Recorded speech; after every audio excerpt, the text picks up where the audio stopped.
E o que nós iremos ouvir agora é um relato fiel e verdadeiro na transformação que Jesus transformou na vida no ex-marginal e no ex-presidiário, conforme constam nos documentos impressos na contracapa deste disco.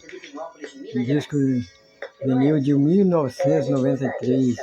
É um testemunho impactante, gente. Vamos ouvir, vamos tentar ouvir, e fazendo aqui uma gravação externa. Vamos ver, vai dar para entender, né? O disco vinil pula um pouquinho, mas vamos tentar se dar para entender um pouquinho. Vamos lá.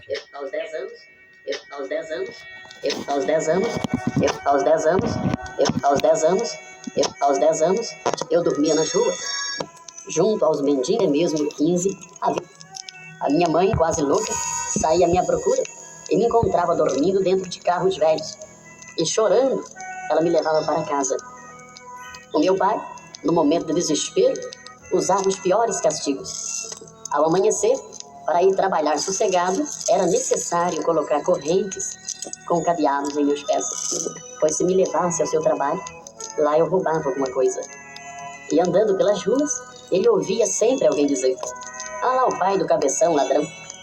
Aquilo para ele era o fim, pois preferia me ver morto do que causando tamanho desgosto. E como castigo, ele costumava pendurar um tacho de cobre em meu pescoço. Mas, mesmo assim, não adiantava, porque um dia eu tampei com a gola da camisa a corrente, enchi o tacho de água e fui no ferreiro, serrei as correntes e vendi o tacho. Então ele passou para uma marreta, mas também foi inútil. Me recordo quando me fez engolir 2 notas de dinheiro roubados. Foi horrível, mas no dia seguinte eu consegui recuperar o dinheiro engolido e gastei.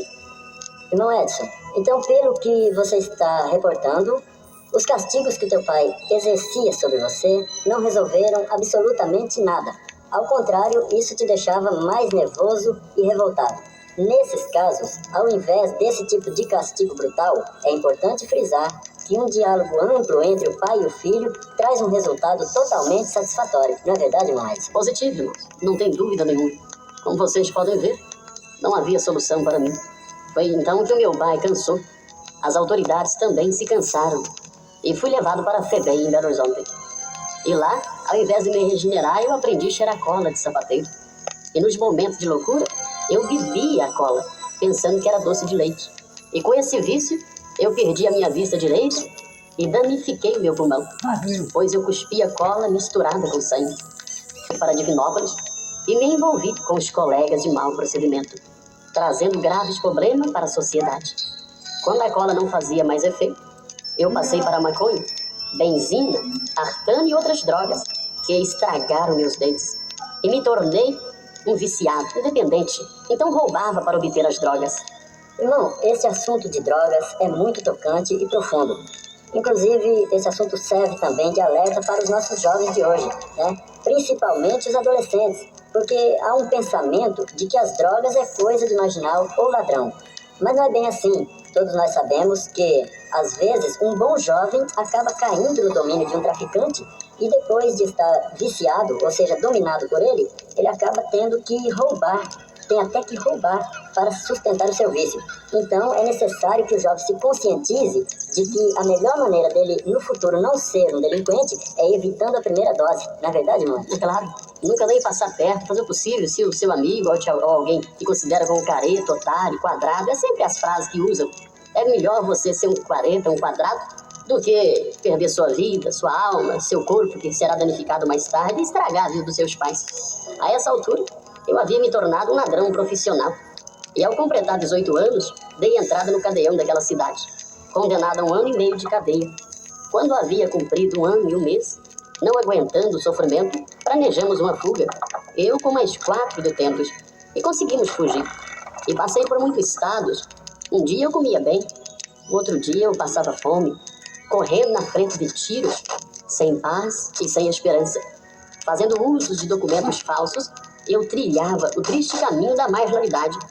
Mas como o fim do bandido é tiro na cabeça ou cadeia, Belo Horizonte com videocassetes, com joias, com algumas armas de fogo, que me deram 16 inquéritos. Foi quando o delegado chegou na porta da cela e me disse: rapaz, você se estrepou. O mínimo que você vai pegar de cadeia é 25 anos. Disse assim e foi embora. Fugir não tinha jeito, pois era de trio de linha de ferro as grades da minha cela. Então pensei, são 25 anos, mais a preventiva de Divinópolis, e fora os muitos processos que tinha. Doente, com o corpo todo danificado pelas drogas e pelos castigos. Eu pensei, se dá. E assim, o diabo anda induzindo milhares de pessoas a este fim. São tantos jovens ricos, pessoas importantes se matando, sem esperança de salvação. Então preparei uma Teresa para me enforcar. Irmão Edson, essa palavra Teresa me chamou a atenção. O irmão poderia explicar o que vem a ser a Teresa? É algum tipo de arma, um instrumento de tortura, de suicídio? Irmão, explica para nós o que vem a ser essa Teresa. Teresa, irmão, é feito de coberta velha. Você pega a coberta, ou que seja um lençol, e corta as partes e faz uma corda para se enforcar. Ou espendura no banheiro, na grade. E é usada por muitos presos, infelizmente, em muitos locais, não só mesmo nas cadeias. Muitas pessoas fazem esse tipo de coisa já influenciada pelo maligno. E naquele momento ali, é o que estava no meu coração. Eu já estava esperando o momento oportuno para dar um fim no meu sofrimento. Na minha vida, eu já não queria mais saber de mais nada. Foi quando Jesus Cristo, na tua compaixão, enviou os crentes que eu nem gostava para pregar o evangelho para mim. Eram 4 irmãs humildes, cheias de amor, e com toda ousadia diziam: nós viemos aqui dizer que Deus amou vocês de tal maneira que enviou Jesus para morrer pelos vossos pecados. Mas ele ressuscitou e está à direita do Pai para advogar, para interceder por todos nós. Agora só que existe um detalhe. Existe um jovem entre vocês que Deus vai arrancar daqui quando muito em breve e vai fazer uma atalaia aqui fora. Só que você não pode, porque quem tira a vida é só Deus. Se você suicidar, você não vai ter perdão nem aqui nem no futuro. E eu lá no fundo da cela, estava aquela invocada, para quem é que dizer para essas mulheres que eu quero me matar? Eu ainda não conhecia o Espírito Santo. Mas meu coração estava duro como uma pedra, mesmo assim. Mas domingo após domingo, elas vinham nos visitar. E nesse dia, havia um irmãozinho que acompanhava elas, que cantou um hino com seu violão. O hino foi na cruz. Com qual cego andei e perdi o meu Salvador, mas do céu ele desceu e seu sangue verteu pra salvar um tão pobre pecador. Foi na cruz, onde um E dia... realmente, eu senti em mim a espada da lei. Apressado, fugi. E em Jesus me escondi. E caindo de joelho na porta da cela, chorando, me entreguei a Jesus com todos os meus pecados, que parecia não ter fim. Então o pastor que ali estava me deu uma Bíblia e um livro, como orar e continuar orando. Mas infelizmente eu não sabia ler, era analfabeto, pois eu fugia das escolas que minha mãe me colocava. Mas algo me tocava que eu tinha que aprender a ler. E comecei a soletrar. A, B, e milagrosamente consegui ler uma frase inteira. E assustado passei para a Bíblia. E ao abrir, caiu em João, capítulo 14, o verso 6. Eu sou o caminho, a verdade e a vida, e ninguém vem ao Pai a não ser por mim. Feliz com aquelas palavras, eu até me esqueci da condenação. Os dias foram passando, e eu não via chegar o domingo para ouvir os cristãos falar de Jesus novamente. Iniciou então uma verdadeira batalha espiritual. Deus usava os crentes e o diabo usava os presos, que começaram a me perturbar dizendo: qual é a sua, cara? Está na rua, está roubando, está fumando maconha, agora está aqui dentro chorando, falando de Jesus, qual é a sua, rapaz? Chegaram até mesmo e me ameaçaram de morte. Mas nada disso me abalava, pois eu estava consciente que Jesus estava comigo. Irmão Edson, nós vemos constantemente as pessoas repetindo essas frases dos seus ex-companheiros de cela. Eles não acreditam que possa haver essa transformação.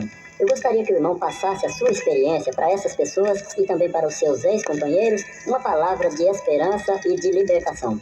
Independente das pessoas que não creem, concernente aos encarcerados, eu com toda certeza afirmo, pois sou testemunha viva do poder de Cristo em minha vida. E por que não dizer, também nas vossas? Ele quer fazer uma obra em todos os corações. Não há acepção de pessoa para Deus. Tanto o negro, o branco, ele quer salvar, resgatar, fazer uma obra maravilhosa e perdoar todos os pecados. assim que sirva para estimular teus ânimos. Levanta sua cabeça, mesmo aí dentro dessa cela, porque Deus tem poder para te tirar daí, independente da sentença que tu tomou, e fazer de você uma obra igual você está fazendo comigo. Certa noite, no banheiro da cela, eu sintonizei um radinho no programa evangélico e um missionário pregava uma mensagem de Natal.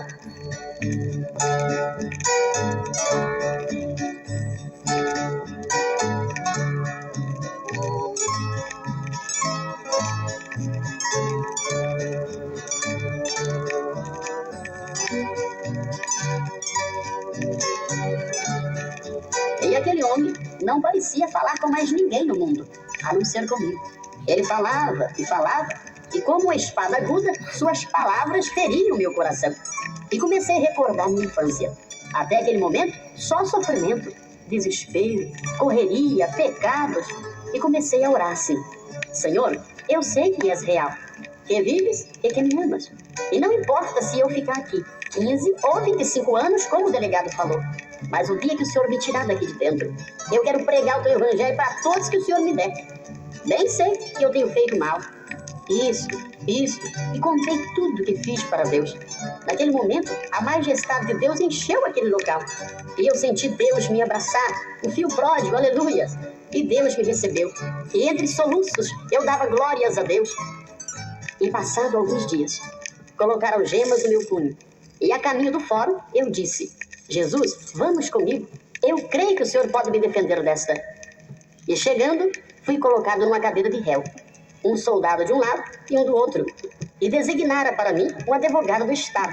Neste momento, os guardas que estavam comigo foram tomar cafezinho dentro da cozinha do fórum, deixando uma janela aberta perto de mim. E mais uma vez fui tentado. Parecia alguém me dizer: foge, você vai morfar, você vai apodrecer lá dentro. Foge, a sua oportunidade aí. E eu comecei a tremer na carne. Vou ou não vou? Mas o Espírito Santo me fez sentir que ele começou a obra e ele acabaria. Então clamei o sangue de Jesus e aquela perturbação sumiu.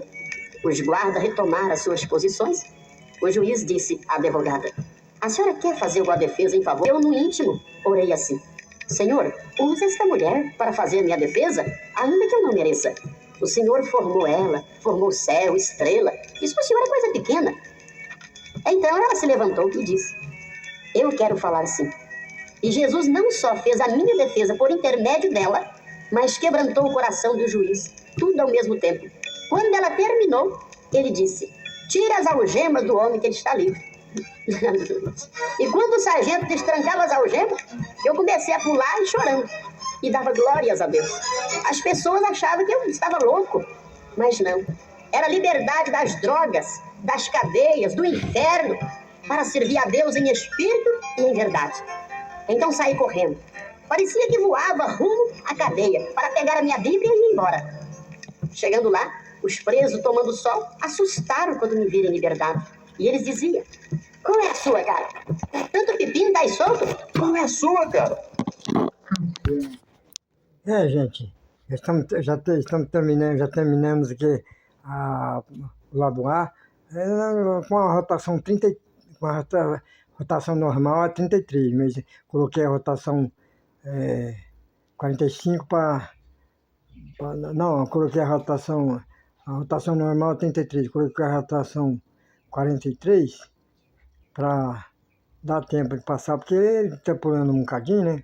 O disco aqui é um disco vinil, que eu tenho aqui desde 1993, né? Disco antigo, disco vinil, de sonata, que eu tenho uma sonata aqui. Então, tentando passar aqui. Aqui, gente, foi uma gravação externa pro lado de fora, né, gente? Só chegando perto. Aí encostei aqui, sei lá, perto aqui do som do alto-falante, então eu gravo, então tentei gravar assim, né, gente? Dá para entender um bocado, né? Vamos lá, gente. Gratidão a todos vocês que estão vendo.